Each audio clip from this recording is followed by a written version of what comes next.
Chapter 5. Snarl led the black dragon back to the edge of the burnt village. The other warriors of his pack followed at a distance, never taking their eyes off the dragon. At last they arrived at the edge of the village. Several of the wolves had been stationed at the edge of the forest to prevent any of the villagers from escaping. Alpha, Snarl now down and bowed. I have brought your guest whom you have been expecting. From the darkness came an old grey wolf. His long bane was tied into long, bearded strands that clicked together as he moved. He was covered in scars from past fights and the blood of the warriors of the village. Snow looked up and his yellow eyes widened. The darkness of the forest shot his pack's leader the same way he had with the dragon. Thank you. The black dragon stepped past the wolf and stood before the alpha leader and stared into his glowing purple eyes. The darkness around both creatures swirled into a whirlwind of black fire. The wolves all shrank back and pinned their ears to their heads. Their grip on their weapons tightened should the leader require assistance. All at once, two dragons manifested from the dark aura. Snarl's eyes jerked from one to the other. Both looked identical to the other. Now, join me, the dragon said with a smile. The alpha grounded knelt to one knee. The beast began to glow with electrical energy. The wolves all shielded their eyes as the light grew brighter. As the light began to die down, there was a loud snap from the trees behind the group of canines. The warriors turned to see a shadow standing before them. The figure froze for a split second, then took off. After him, Snarl growled. Don't let him get away. The wolves barked and snarled at each other as they scrambled after their prey.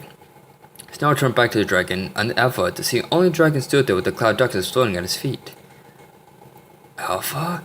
Snarl looked around frantically, trying to find trace of his pack's leader. Your alpha is part of me now, the dragon replied and turned to face him with brilliant, glowing purple eyes. What? Snarl raised his sword, ready to attack the teenage dragon. Stand down, the dragon ordered. Much to Snarl's own surprise, he froze. I am now deeming you the new alpha of your pack. The wolf's ears perked up at that. Your leader stumbled upon my broken spirit. The dragon's aura subsided. There's too many pieces of my spirit scattered throughout this world. I need you and your people to help me gather the broken remains. Snarl nodded his yellow eyes at the dragon. Why should we help you, dragon? Your kind has always held yourselves above all others, so why ask us for our help now? Because the dragon's arm manifested the large dragon again. I know how your kind feels about mine. I fear the dragons of this world need to be exterminated for what they have done to me. Snarl held his nose on Mercurius' lips, revealing his yellow fangs. What's in it for me and my pack? The manifested dragon smiled. I can give you anything your heart's desire. His eyes locked with Snarl's. And judging by what I see in you, power is what you crave the most. Snarl's eyes turned to slits. If you do so desire, I can make you not only my leading general, but my immediate second in command. When Snarl did not answer, the dragon continued. I'll give you the power your kind is legendary for to use freely whenever you so wish. A grin spread across Snarl's mouth. That's a good start, dragon. But what about right now? You just killed all my brothers in cold blood. How will you make up for that? My kind don't take lightly to having our kin slaughtered. The dragon narrowed his eyes and peered into the wolf's mind. The darkness had already manifested within the beast, and the dragon used it to his advantage.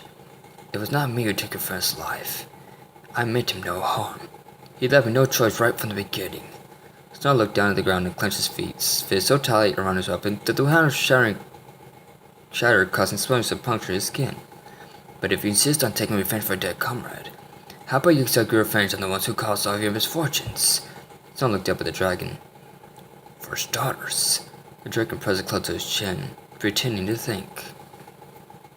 How about I give you the lives of an entire dragon city? Snarl's eyes grew wide. An entire city? He gasped. Yes, indeed. The dragon leaning close to Snarl, and the wolf could feel the chill of the dragon's dark aura. Not just a village or a town, but a city. Hundreds of dragons tremble in fear before you and your kind. And, should you choose, you can crush them all beneath your wake. Snarl's grin could have split his head in two. That's more like it. I thought you would. The dragon nodded, seeing the darkness within the wolf's soul spread throughout his body. He gave an evil grin. My only request is that you bring any black dragons to me. I suppose if I have to. Snarl frowned that they had found to spare any dragons from his impending wrath. Speaking of dragons, who are you? The manifest dragon gave a sinister smile. In my past life I was called Metaphor. My host here is known as Niner. He looked down at the black dragon below him. But you may refer to me as the Dark Master. Unbeknownst to either of them, a pair of piercing eyes watched from the cover of the tree branches just outside the light of the burning village. The falcon blinked a couple of times before gliding off in the night, not even so much as making a sound.